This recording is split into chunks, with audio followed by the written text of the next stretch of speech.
They sold children like cattle that spring, under a sky too blue for sorrow, and Harlan Osgood stood with dust on his boots and ghosts in his chest. The heat sat low and still over Dry Creek Junction, the way it always did before something mean happened. Flies buzzed slow over the auction stalls, their wings flashing like tiny blades in the sun. The ground underfoot was dry and cracked, white dust rising every time a boot shifted. Above, the stock barn's tin roof shimmered, and the hand-painted sign, half peeled away, read Sheriff Seized Goods, Livestock and Wards of the County. Harlan squinted toward the makeshift platform where the next lot was being ushered up by two sunburned men. He wasn't here for a steer or a plow mule, wasn't here for a saddle or even supplies. No, he was here because something in his chest had been going quiet lately, quieter than the prairie at midnight, and Evelyn's voice, echoing in memory, had become louder than ever. "Maybe God's plan was never for us to raise one of our own," she'd said once, soft as snowfall. "Maybe he's waiting to send us someone left behind." At the time, Harlan had brushed it off like horsehair on a Sunday coat. Now, he wasn't so sure. They brought her out like she weighed nothing. A girl, 14 if the auctioneer was honest, and there wasn't much reason to believe he was. She wore a calico dress that had seen more stitches than fabric and shoes that let her toes touch the dirt. Her brown hair hung in tangles, sticking to her cheeks, but her eyes, those sharp, haunted eyes, cut through everything. He'd seen plenty of orphans, plenty of empty stares. This girl didn't have that. Her eyes were searching, counting, studying exits, looking for weakness. She was thinking, planning, surviving. "Next," the auctioneer barked. "Healthy girl, 14 years, worked cotton in Beaumont, reads and writes some, good with animals, doesn't talk much." $20 starts her off. A wiry man near the front raised a hand. 25. 30, came a second call. Harlan hadn't meant to speak. Not yet, but the words came out of him, like breath drawn too deep after drowning. 50. The barn went still. $50 was foolish. $50 could buy a wagon axle, 2 rifles, or enough seed to make a harvest. But $50 also silenced every other bidder, because nobody in Dry Creek Junction, or anywhere near Cimarron Ridge, was foolish enough to go against Harlan Osgood when his mind was made up. 50 going once, the auctioneer chirped, already smiling. Twice, sold to Mr. Osgood at the back. She looked straight at him then, and not the way the others had. Some kids looked afraid, some grateful, some just numb. But she looked at him like he'd made a terrible mistake. Not because she thought he was cruel, but because, for the first time in his life, Harlan felt that someone pitied him. She was the one being sold like a broken mule, and she pitied him. He signed the paper without much thought. "Name?" the auctioneer asked, smearing ink with his thumb. "Clara Duval," he replied for her, reading off the sheet they'd handed him. "Orphaned 2 winters ago. Been drifting."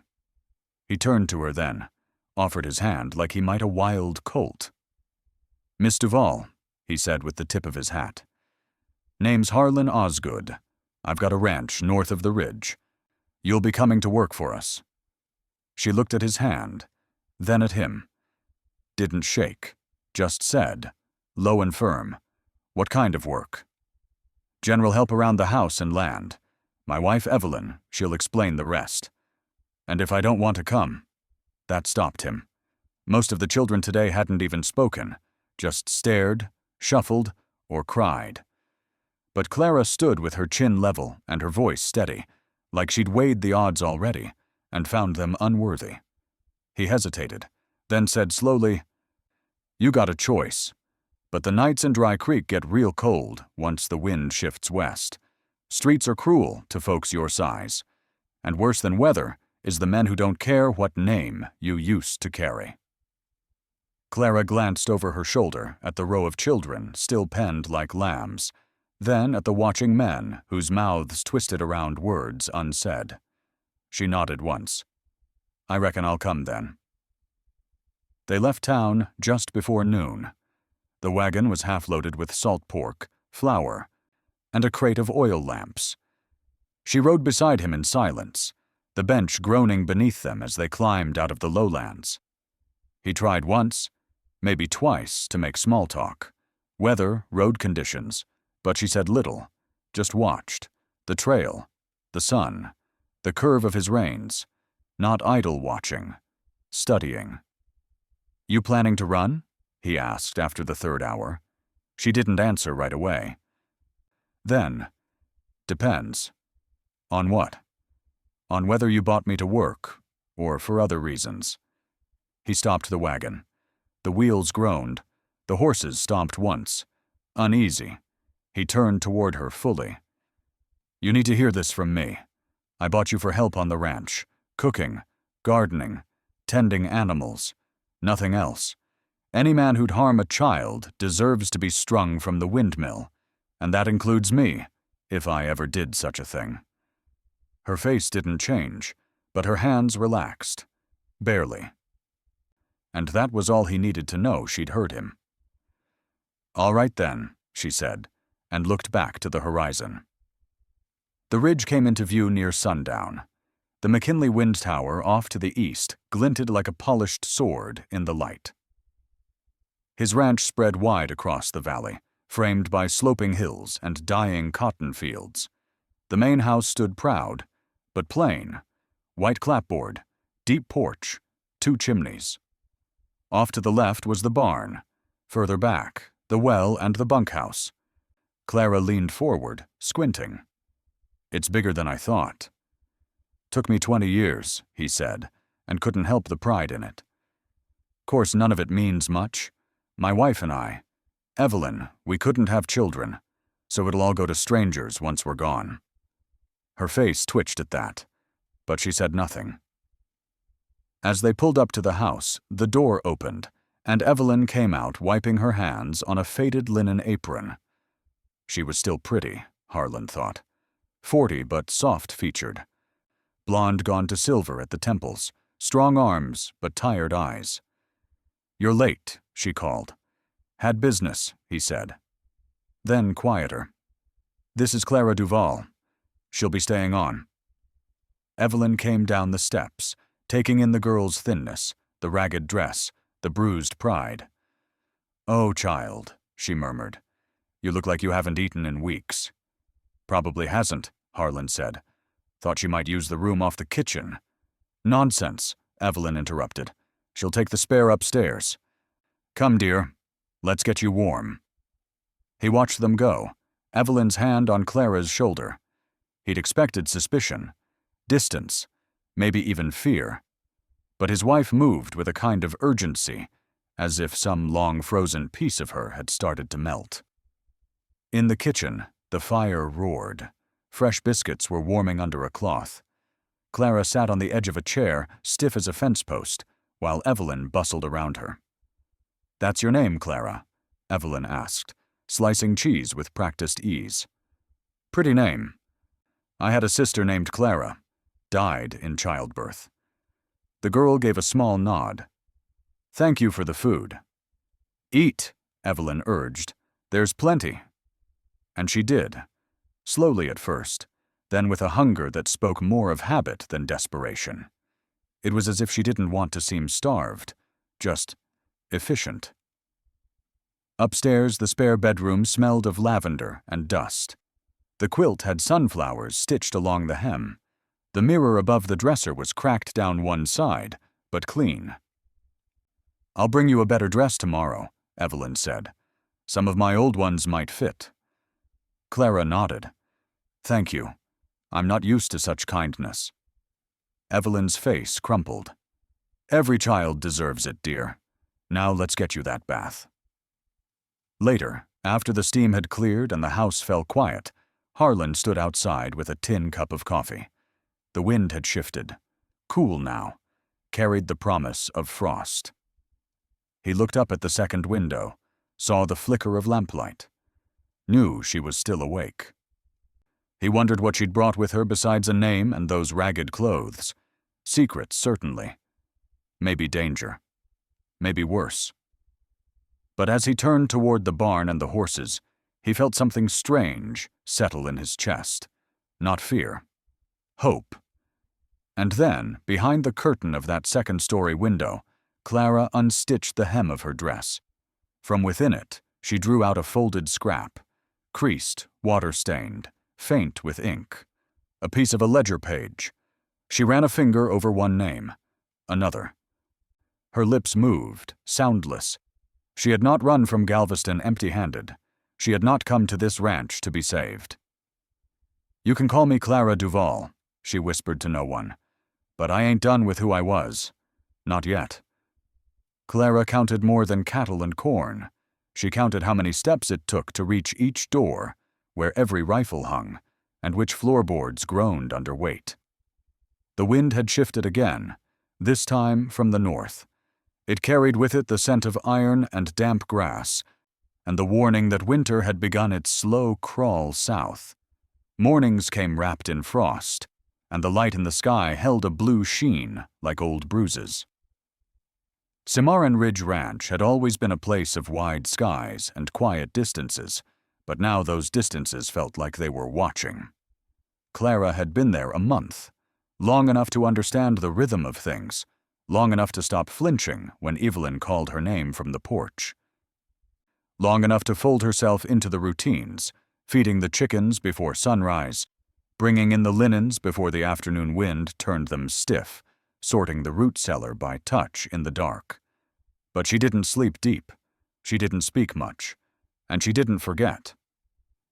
Every evening she sat with Harlan for an hour, not because she had to, because he'd offered to teach her the books.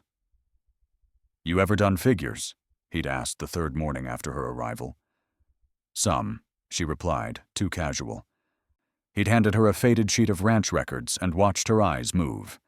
She scanned the columns once, then began correcting a mistake he hadn't noticed in weeks. That was the beginning. Now she sat at the wide oak desk in his study most nights, scratching numbers on ledger paper with ink-stained fingers, learning about cattle weight, weather trends, and profit margins. She asked questions no 14-year-old girl ought to be asking, like how to spot a bad loan before it ruined your season. Or how to break a contract if the buyer disappeared. Harlan answered each question slowly, sometimes surprised by how much he didn't need to explain.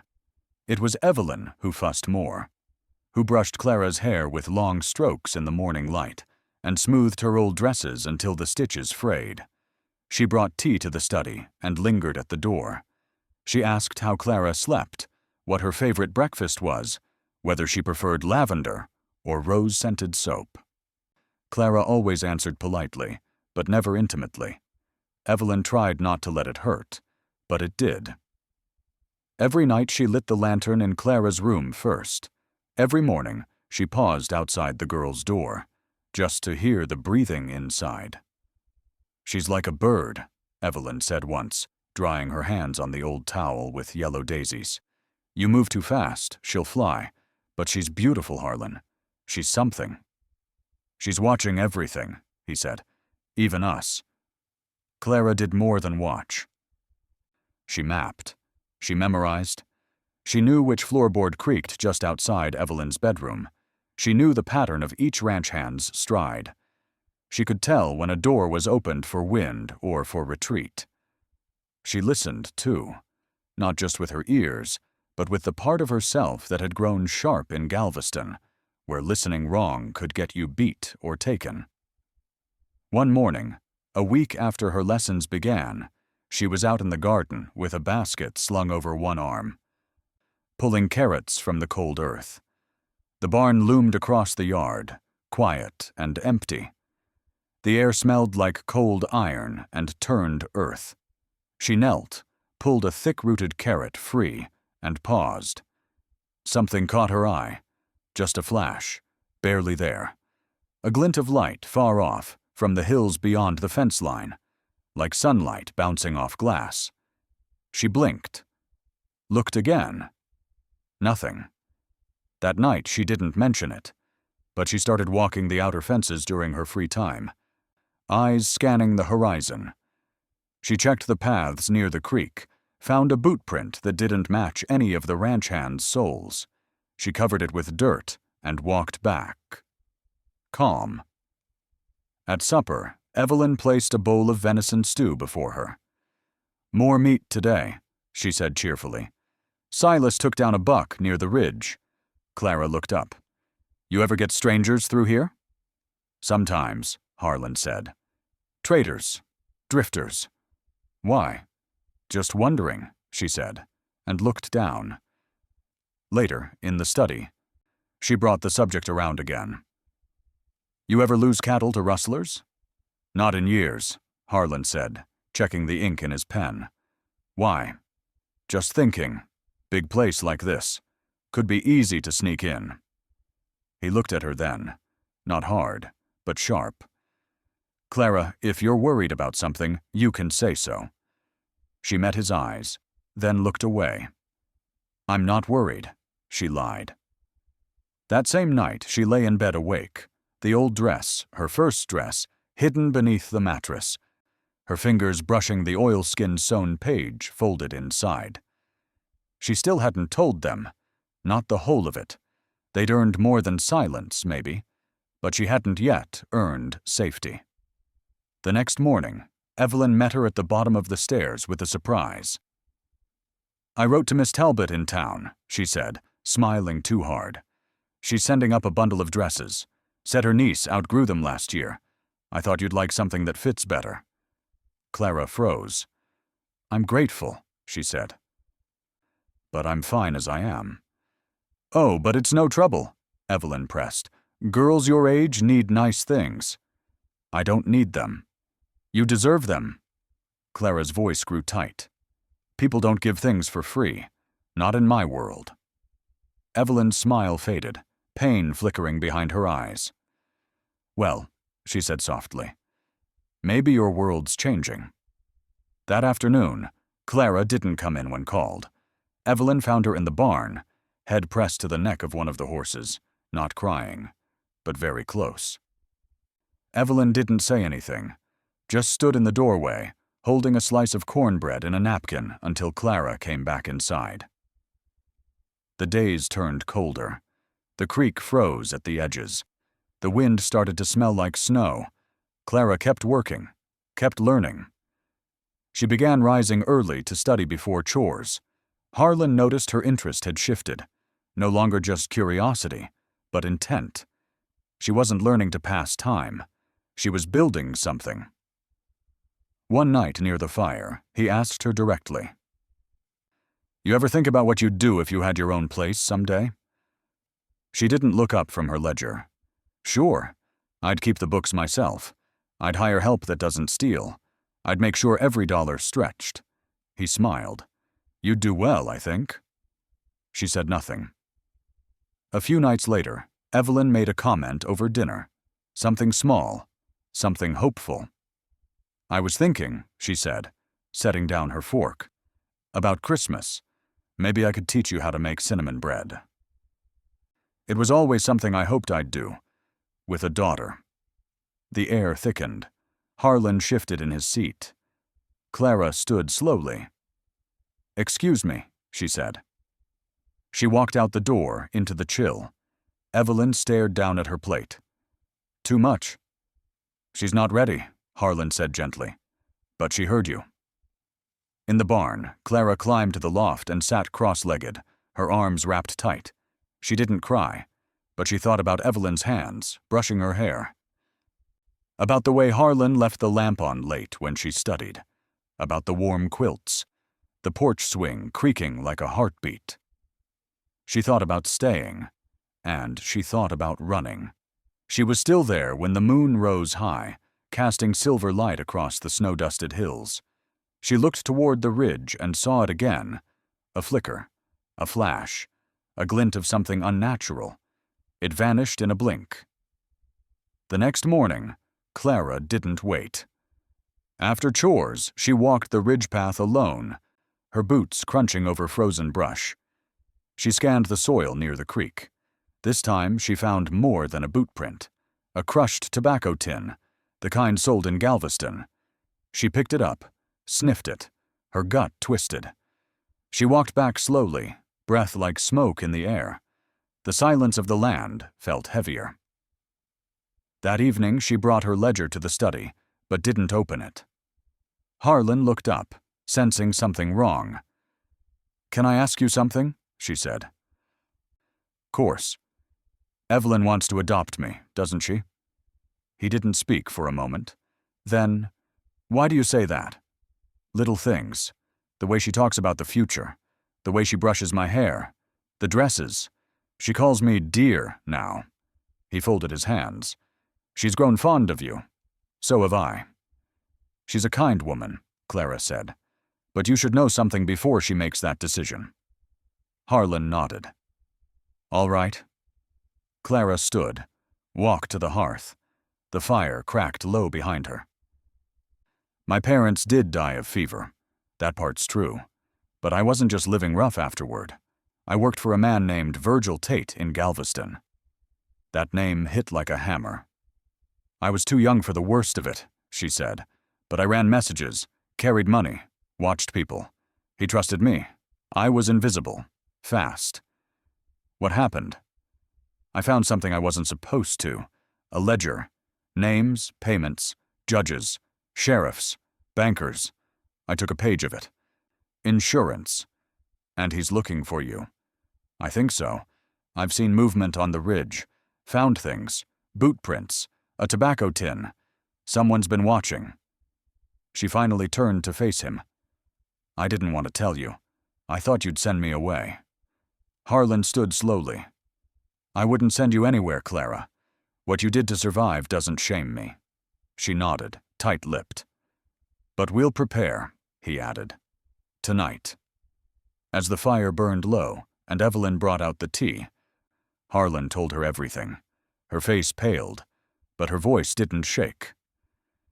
"Does this change how you see her?" Evelyn asked. "No," Harlan said. "If anything, I respect her more." "Then it doesn't change how I feel either." She stood, hands trembling, and turned to the stairs. "I'll keep the lamp in her window," she whispered. "Let them come. Let them see what kind of place this is." And outside, past the frost-hardened fence posts, down in the dark line of trees, someone watched a light blink on in an upstairs window. A soft yellow square in the cold blue night.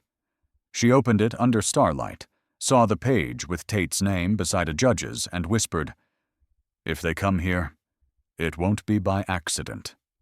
By the first frost of autumn, Clara had learned to shoot, to lie with grace, and to listen for things no one said. The chill came early that year. In Cimarron Ridge, the air turned brittle before the trees had even lost their leaves. And the dawns arrived with breath clouds and iced troughs. The wind moved through the tall grasses like whispered warnings, and the soil cracked beneath boot heels that knew to tread quiet. A pale haze sat low over the fields each morning, blurring the edges of barns, horses, and men. The land was folding inward for winter, but Clara was opening up, not to everyone, not all at once. But to Harlan, she had begun to ask more than just numbers. She questioned reasons. She asked how much it cost to fence off a whole pasture versus rotating the herd. She asked why cattle buyers in Kansas City offered more per head than those in Fort Worth. When he told her it depended on timing, on drought, on politics even, she didn't nod blankly. She took notes. To Evelyn, she offered softer gifts. A quiet presence during bread-making, hands that folded linens without being asked. A smile that flickered once when Evelyn told an old story about the rainstorm that nearly flooded the chicken coop. Clara even laughed that evening, just once. But it was enough to make Evelyn leave the room in tears she didn't want the girl to see. There were days the house felt like a place between worlds, one foot still stuck in Clara's past, the other hesitantly stepping into a future that neither she nor the Osgoods had truly imagined.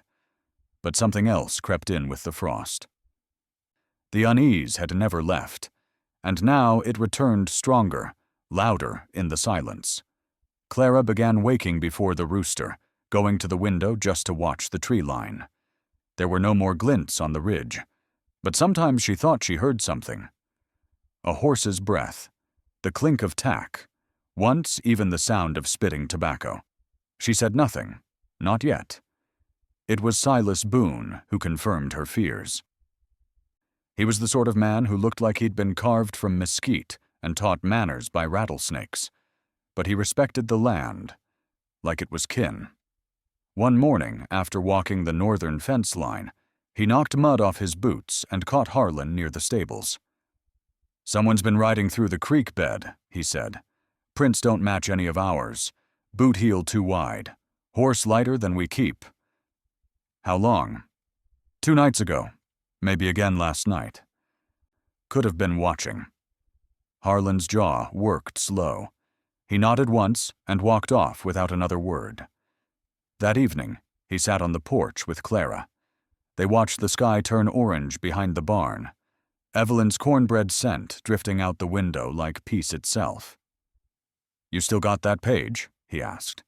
She didn't answer at first, just looked toward the horizon. "Yes." "Still got the dress it came in?" She nodded. He didn't push further, just said, "You know what you're gonna do if someone comes looking?" "I know what I won't do," she said. "I won't run again." Later that night, the house felt quieter than usual. Evelyn lit a lantern in Clara's window and left it burning. "You think they're coming?" she asked Harlan, her voice thin as thread. "I think someone's already here." In the barn, Silas was oiling a rifle. The sound was methodical, rhythmic, calm. Harlan stood beside him, arms crossed. "I don't want her caught in a storm she didn't ask for." Silas snorted. "Kid's tougher than you think." "I know how tough she is. That ain't what I'm worried about." "Then what?" "That she'll try to handle it alone." They were both quiet after that. The next morning, Evelyn brought up the idea again. Adoption. "I know she's young, and I know she's carrying things she hasn't told us yet," she said, scraping butter across toast. "But I also know that I've never loved anyone the way I love her. Not since—" She trailed off. Harlan stirred his coffee. "She's been through worse than we can guess. Let's not rush her." "I'm not rushing her. I'm telling you what I want. And I'm telling you, she needs to want it too." Outside, Clara was helping Silas patch a busted water trough. She worked without being asked. Sleeves rolled, hair tied back, hands blistered. She didn't speak much, but Silas noticed how she watched the hills, not the boards. That night, Evelyn sat Clara down after supper. "I want to talk to you about something," she began, clasping her hands in her lap. Clara waited. "I know this place isn't where you come from. I know you've had to grow up on your own, maybe faster than you should have. But Harlan and I—" She paused, tried again. "We've come to love you, not as a servant, not as a guest, but as a daughter." Clara stood up slowly. "I need some air," she said, voice tight. She walked outside, boots crunching over frost. The sky above was clear and sharp with stars. She made her way to the barn and climbed to the loft, settling in the same corner she always did when things felt too big to name. Inside the house, Evelyn wiped her eyes and whispered, "Too soon." "She's thinking on it," Harlan said. "That's what matters." From the loft, Clara could see the black ridge. She'd spent nights drawing it in her head, naming the bends and shadows. Now she saw movement, not imagined, real. 2 figures on horseback, just silhouettes, watching. She ducked low, waited. When she peeked again, they were gone. In the morning she left early, walked the perimeter with the rifle Harlan had quietly laid across her bed the week before. She found more than tracks this time. Crushed underbrush, a spent match, a black glove with a tear at the wrist. She returned with it in her pocket and said nothing. Until supper. Then she waited until Evelyn cleared the plates and Harlan lit his pipe. "I've made up my mind," Clara said. They both looked at her. "I'll stay. I'll take your name if you want me to. But not because I'm owed anything, because I want to earn it." Evelyn's hand flew to her mouth. Harlan stood slow and placed a hand on Clara's shoulder. "You already have." She nodded. "Still, I'd like to help more. Not just on the ranch, but for others. For the ones like me." "What do you mean?" Evelyn asked. "I mean, maybe we can make this place more than just a ranch."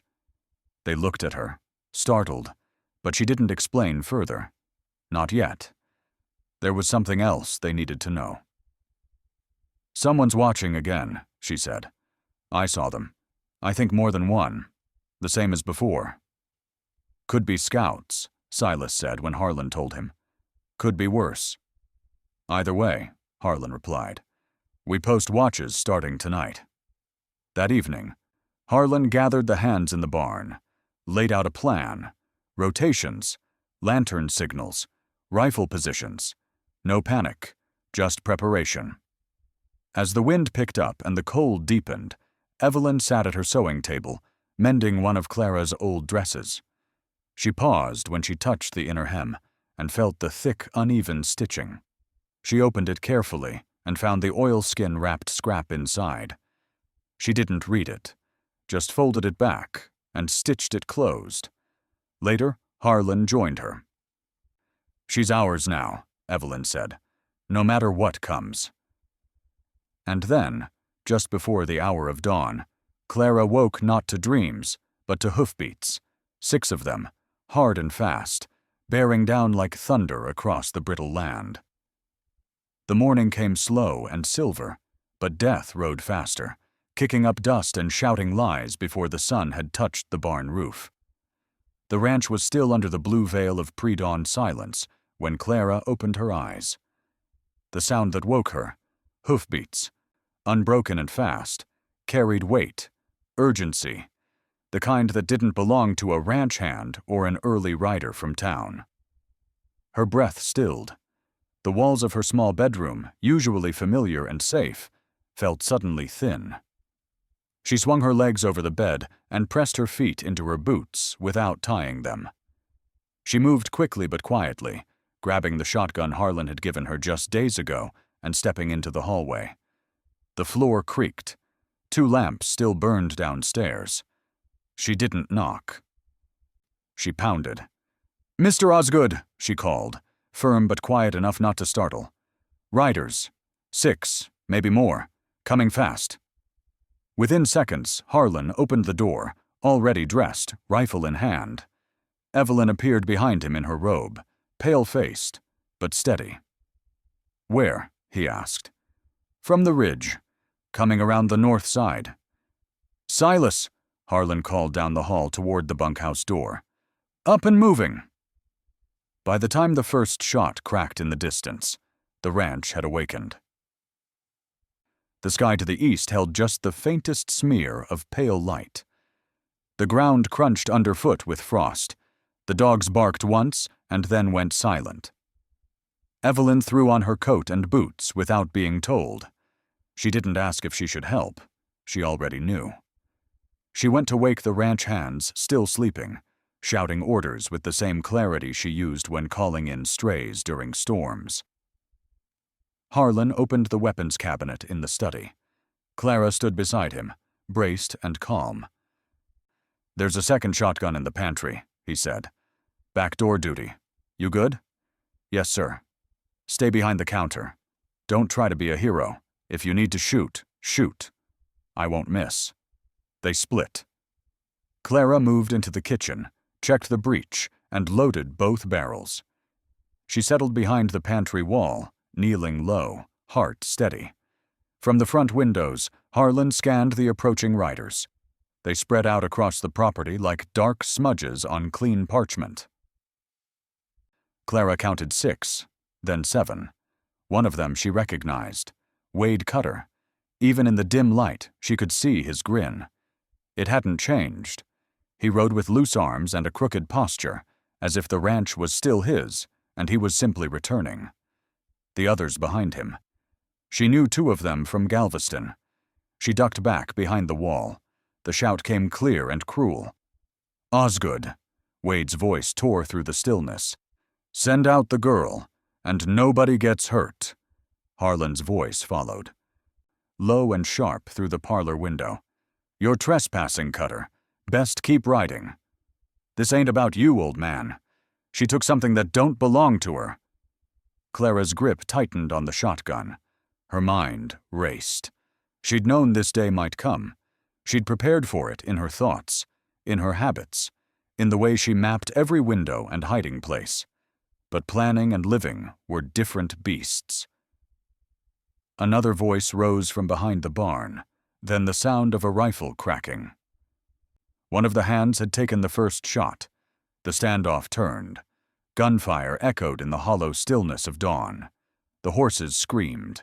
The barn doors slammed shut behind defenders. 2 of Virgil Tate's men flanked the fence line, aiming to circle. Clara heard shattering glass from the parlor. Someone had tried to climb through. She moved without hesitation, out the pantry, across the tile, her boots whispering against the floorboards. The man was halfway through the broken window, his knee on the sill, one arm inside. He was younger than she remembered, but his face was marked. She recognized the scar below his eye. She lifted the shotgun. "Get out," she said. He turned, startled. "You," she fired. The blast knocked him backward, crashing him against the porch rail. His scream was short. She reloaded with shaking hands, then stepped back behind the kitchen door. "Rebecca," Evelyn's voice called from upstairs. "You all right?" "Yes," Clara shouted back. "Back door's clear." Across the yard, smoke rose from the barn roof. Tom and another hand had lit the hay for cover. It billowed out, hiding movement. Clara could see silhouettes trading shots through the fog. Then the shooting slowed, fell still. A voice again. "I'm coming in under white," Wade Cutter shouted. "Want to talk?" "Hands up," Harlan ordered. Wade rode forward, palms raised, mouth still curved in a sneer. He stopped 10 paces from the porch. His voice dropped to something almost friendly. "This don't have to be messy," he said. "We don't care about you or the woman or the ranch. We just want the girl." "You think I'm handing over a child to the likes of you?" Harlan asked. "She ain't a child. Not to Tate. She's a thief. She stole a book, a page. That ledger's worth more than this whole patch of dirt." Inside, Clara's throat tightened. She stepped to the door, shotgun still in hand, and pushed it open. "I'm here." Wade turned toward her, his grin widening. "Well now, pretty as ever." "You caused your own trouble," she said. "You and your boss." He shrugged. "We just want what's ours. That book, that page, whatever you got left." Harlan stepped beside her. "She gives you that. You leave. That's the deal. You ride out. Tell Tate she's dead. That too." Clara was quiet for a moment. She thought about the barn, the horses, the porch swing, the fireplace where Evelyn sang sometimes without knowing. She thought about the little piece of peace she'd carved for herself here. "I'll give you the ledger," she said, "but I want something in return." Wade raised his eyebrows.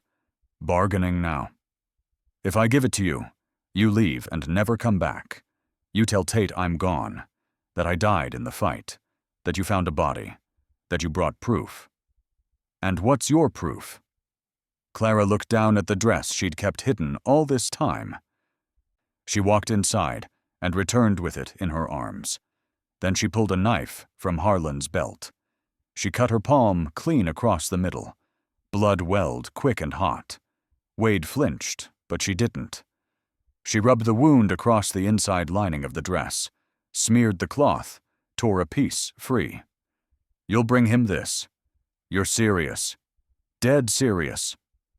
Wade looked between her, Harlan, and the ranch hands now lining the porches and fences, rifles aimed.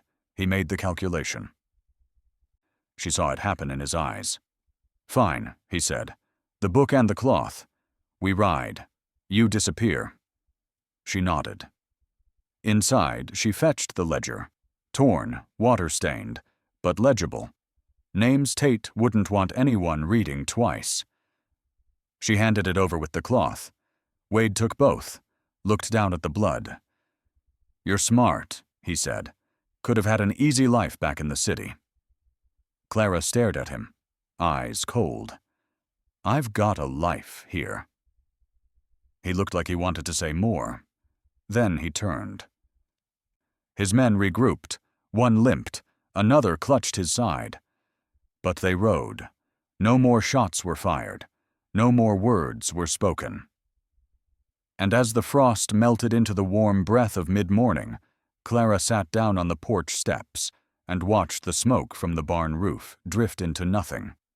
As the men rode off, ledger in hand and bloodied cloth fluttering like a flag of false mourning, Clara stood on the porch and whispered, "That's the last time my past comes for me."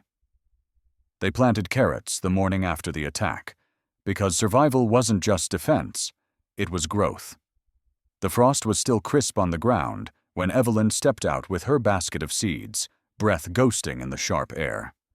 Clara joined her, sleeves rolled and boots still muddy from the night before. The land bore the scars of the fight, splintered porch rails, a scorched patch beside the barn, a shutter hanging limp on its hinge. But the garden was ready. And life, like it always did in Cimarron Ridge, pressed forward in quiet rebellion. They dug in silence. The soil had thawed just enough to take the seeds, and each scoop of dirt laid down between them felt like a new line, written into something older and better than pain. "Evelyn," Clara said, her voice low. "I'm ready." Evelyn looked up, her hands still in the earth. "For what, dear?" "To be your daughter." She didn't cry, not in front of Clara, but her mouth trembled and her hands went still. Then she stood and pulled Clara into her arms, dusty gloves and all. They held each other between rows of new growth and old ghosts. Inside, at the breakfast table, Harlan unfolded the local paper but didn't read it. His coffee sat untouched. When Clara stepped in from the back porch, still brushing soil from her fingertips, he looked up and saw something in her face that hadn't been there before. Belonging. "You told me once this place would go to strangers," Clara said. "I'd like to see that change." Harlan set the paper down. "You already changed it." "No," she said, sliding into the chair across from him. "Not just me. There are more. Others like me. Scattered. Forgotten. We could help them." Harlan leaned back. "You're talking about turning this place into more than a ranch." "Yes, a home, a school, a refuge." Evelyn came in with a pot of fresh coffee. "She told me in the garden about being ours." Harlan looked at both of them, then stood. He crossed to the cabinet, took out the ledger, and flipped to a fresh page. "Then let's start planning." That evening, Clara sat by the fire, pencil in hand, drafting an idea. They could start small, just a few. Children who couldn't go back where they came from, who needed land under their feet and hands, full of honest work. The bunkhouse could be cleaned. Silas could help teach. Evelyn would cook. She'd teach numbers. By spring, the first letter came. From the Children's Aid Society in Larkspur Parish, a boy named Marcus, 12. Parents died in a fire at the lumber mill. 2 others, a girl named Anna, 8, abandoned outside a church, and Billy, age unknown, found sleeping in a horse stall behind a saloon. Harlan read the letter twice, then passed it to Clara. "When?" "Week from Tuesday," she said. "Tom's going to pick them up at the train." "They'll be scared," Evelyn said. "I know," Clara replied. "I was." Tuesday came with wind and dust. The wagon returned just after noon, creaking under its load. Clara stood on the porch in her good boots, hair tied back, hands clean. She waited with Evelyn at her side, and Silas leaning on the post behind them. 3 children stepped down from the wagon. Marcus was first, tall for his age, with sharp eyes and a mouth set in suspicion. He wore a coat too thin for the season and held a bundle tied in string. Anna followed, holding a ragged doll with one eye missing. She stared at the ground. Billy came last, barefoot, silent. Tom jumped down, offered a brief nod, and tipped his hat. "They're quiet," he said. Clara walked down to meet them. "I'm Clara Osgood," she said, "and this is Cimarron Ridge." Marcus looked her over. "You the one who runs it?" "I help run it. Maybe I don't want to stay." "You don't have to. But you're welcome to a meal and a bed until you decide." Anna peeked up at her, then looked quickly away. Billy blinked, then reached for Clara's hand. She took it without hesitation. Inside, Evelyn had set out stew and fresh bread. The smell was enough to soften even Marcus's expression. The children ate in near silence, eyes darting to every creak of the floor, every movement of shadow. That night, Clara showed them to the bunkhouse. The rooms had been swept, beds remade with clean quilts. Each had a lantern and a wooden chest at the foot. "If you need anything," she said, "my window's the one with the lamp." Marcus asked, "What's the catch?" "No catch. No one gives things without wanting something." "I used to think that too," Clara said. "Turns out some people give because they were given something once, too." The next morning, chores began. Marcus dragged his feet at first, then surprised Silas by volunteering to mend a fence. Turned out he had a good eye for wood. Anna helped Evelyn with the chickens. She was quiet, but once she started humming, she didn't stop. Billy followed Clara everywhere, never saying a word, but always carrying something: a bucket, a broom, her hat. At supper they ate together in the big room. No one asked about their pasts. No one asked about Clara's either. David, one of the older boys from years before, returned that Sunday. He had a new coat and a letter of apprenticeship from a blacksmith in town. "You still here?" he said to Clara with a grin. "I run the place now." "Never thought I'd say this," he replied, "but I miss the bread." They sat on the porch that night. Marcus hovered nearby. David waved him over. "You knew?" "Maybe." "Let me guess. You're thinking this is just another kind of trap?" Marcus didn't answer. "I did too," David said. "First week I was here. I tried to steal a horse and run." "What changed?" "They let me go," he said. "I didn't, but they let me. That's what changed." Marcus looked at Clara. "Is that true? You want to leave, the gate's not locked." He didn't answer then. But the next morning, he was up before dawn, chopping wood. That evening the family gathered for supper. New faces mixed with old, and the air was warm despite the cold outside. Harlan stood and cleared his throat. "I won't lie to you," he said. "There was a time when I thought this land would die with me, that it would be passed to strangers who didn't know its worth. But then Clara came, and now you have." He looked at each of the children. "This place is yours now, too." Clara stared into her plate. She wasn't used to that kind of praise, but Evelyn reached over and placed her hand on top of Clara's. "You've done more than you know," she whispered. Later, Clara sat in the study, writing figures, feed costs, ledger balances, a plan to expand the vegetable plot. She looked out the window, saw Marcus walking toward the barn with a bucket of oats. Anna was laughing, her voice light. Billy was chasing a chicken. She smiled to herself, pencil tapping against the desk. There was a knock at the door. Harlan stepped in. "You realize what we've done?" he said. "What's that?" "We've built something that'll outlast us." She nodded. "Do you ever regret it?" she asked.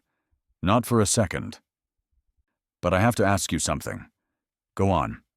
"Do you?" She turned to face him fully. "You and Evelyn gave me something I thought I'd lost. Not just a home, a reason." He smiled. Then she stood, walked over to the fire, and added another log. "I've been thinking," she said. "About? There are more children. Dozens. Maybe hundreds. What if we took in more?" "How many more?" "As many as we can teach." The flames danced in the hearth. Harlan nodded once. "Then we start with these. And tomorrow we see who else needs a light in their window."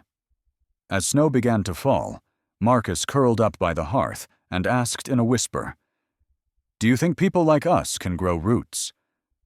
Clara didn't answer. She just handed him a blanket and nodded. They came to her in pairs, mostly.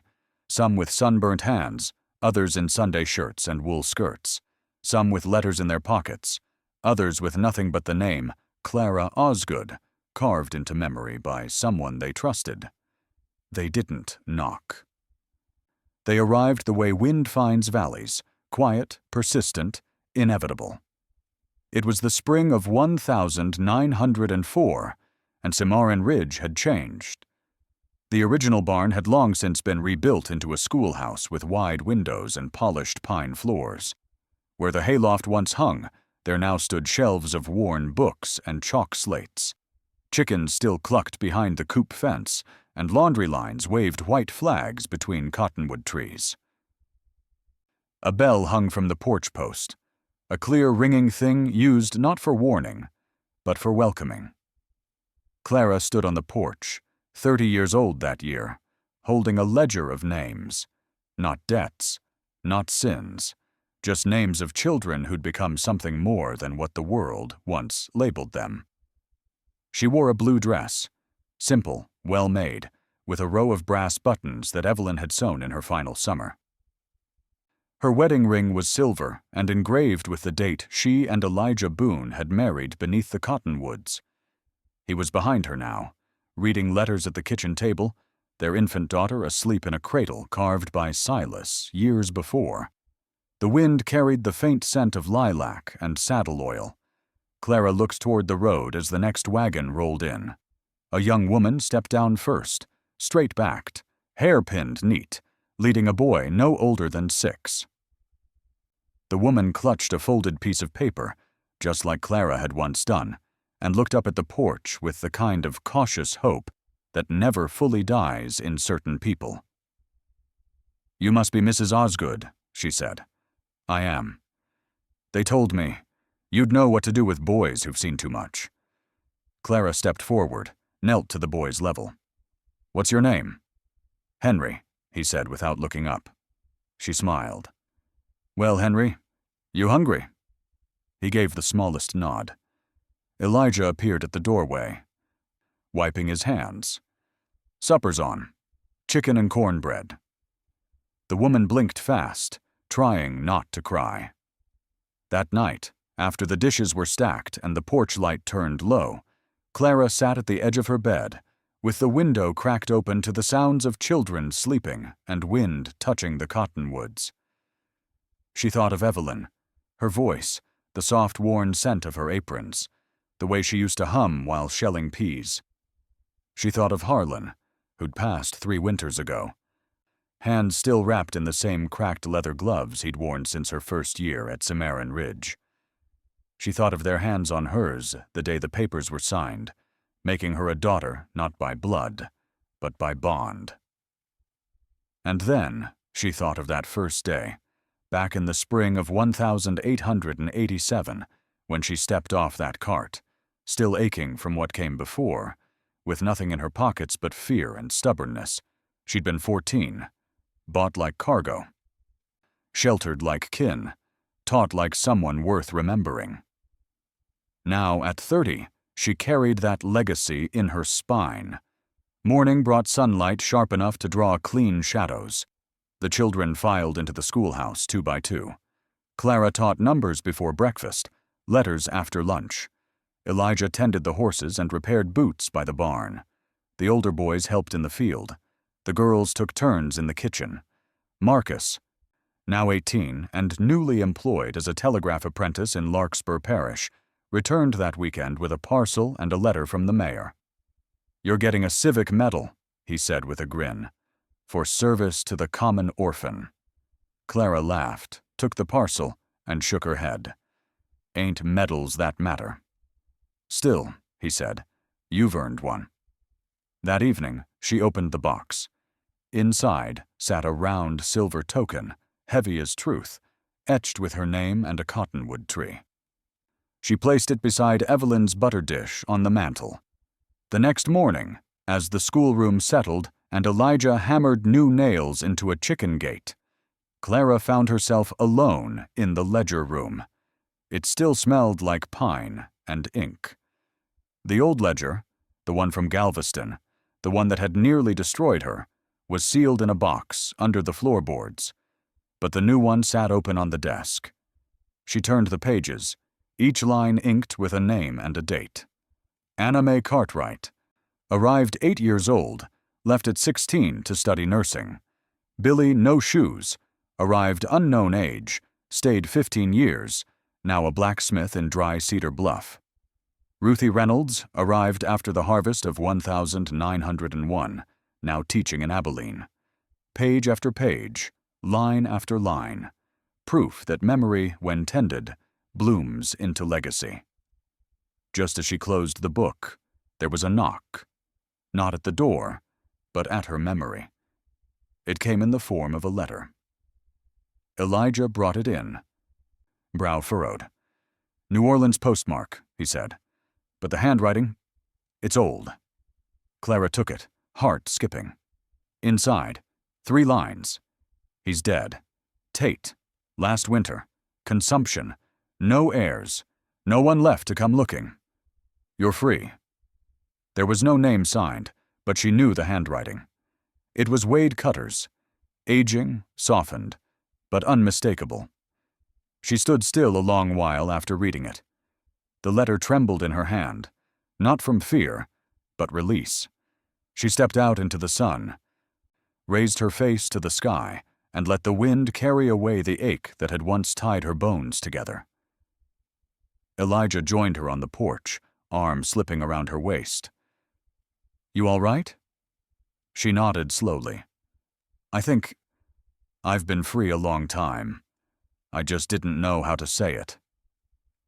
Below the porch, Henry was chasing chickens, and Anna Mae's younger sister had begun drawing butterflies in chalk on the steps. "I ever tell you why Harlan bought me that day?" Clara asked.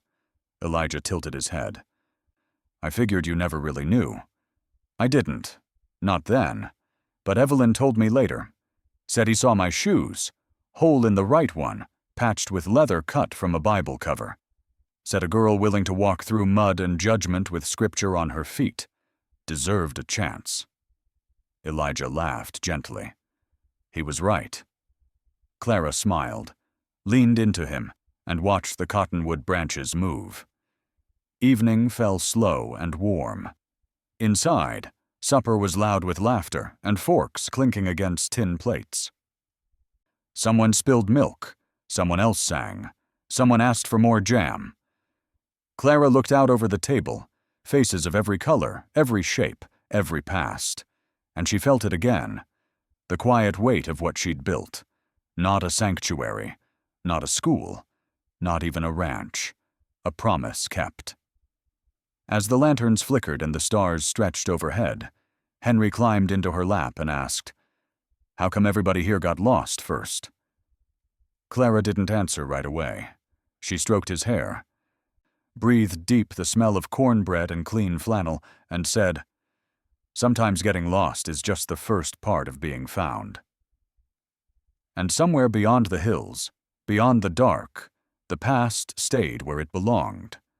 Quiet. Behind her. She had things to tend now, children to raise, a story to keep writing, with her own hands, and with names worth remembering. And so the wind still moves through the cottonwoods at Cimarron Ridge, low and steady, like the hum of a memory, too soft to fade.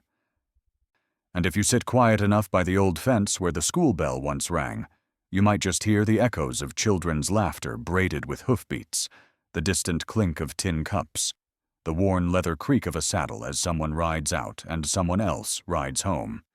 The sun still spills gold over the sloped hills, where carrots once pushed up from thawed earth, And inside the old study where Clara kept her ledgers and her silence, the scent of pine ink still lingers in the grain of the wood. Faint but steady, like the smell of rain long after it's gone. Evelyn's aprons are folded in a chest now, and Harlan's gloves hang by a nail near the door, cracked and stiff but never forgotten, much like the hands that once wore them, hands that planted more than crops, but the kind of hope that outlives names and seasons. Out by the garden path, a single crooked stone bears a name worn smooth by weather, not because it was meant to be forgotten, but because the life it marked now lives on in every child who passed through that porch door with dust on their boots and doubt in their eyes. The lantern by the window still burns some nights, not because there's danger, but because someone might still be looking for a place that says, "Come in, warm your bones, sit a while, be seen." And oh, how many rode in broken, thinking they'd never laugh again, never trust again, never be more than what the world had stamped across their backs. But Clara proved, without thunder or proclamation, that redemption doesn't ride in loud. It grows slow like wildflowers in hard soil. You see, justice doesn't always wear a badge or a black robe. Sometimes it's a woman with a soft voice and a ledger full of second chances, a child learning to read his own name, a man who once broke horses, now teaching patience to a boy too scared to speak. And maybe there are still towns out there that forget the good they once turned away. But Cimarron Ridge wasn't one of them, not after her, because she built something that couldn't be auctioned, bought, or erased, something that couldn't be shaken loose by storms or silence. Her truth stood even when no one believed it, because sometimes the truth doesn't need to shout. It just needs someone strong enough to carry it forward, one ledger line at a time. And if you're quiet now, and the fire's low, and you're listening the way folks used to before the noise of the world took over, maybe you'll feel what she left behind, the warmth of hands making cornbread in a clay oven, the creak of schoolhouse floorboards under bare feet, the weight of a silver medal that never made her prouder than a child's thank you.